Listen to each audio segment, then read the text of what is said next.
CI body bead body ఉంటుంది. ఇంకా standard ఉంటుంది, లైఫ్ ఎక్కువ ఉంటుంది.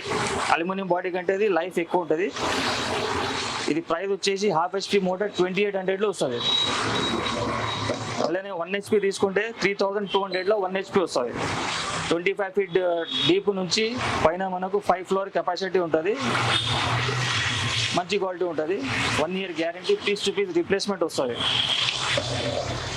ఇది ఓపెన్ వెల్ మోటార్ ఉంటుంది. 1/2 HP ఓపెన్ వెల్ ఓరియంట్ కంపెనీలో ఉంటుంది. ఇది సంపులో వేసుకోవచ్చు, బాయిలో వేసుకోవచ్చు, నీళ్ళలో ఉండేది మోటార్. ఇది ప్రైస్ వచ్చేసి 4500 వస్తుంది. విత్ స్టార్టర్ ఉంటుంది. 1 year guarantee, piece to piece change ఉంటుంది. G+2 వరకే కెపాసిటీ ఉంటుంది. అలానే ఇది 1 HP ఉంటుంది. 5500లో వస్తుంది. ఇది సంపులో వేసుకుంటే మనకు పైన 5 floor దాకా కెపాసిటీ ఉంటుంది. 5500లో వస్తుంది. విత్ స్టార్టర్ వస్తుంది. 1 year guarantee, piece to piece change ఉంటుంది.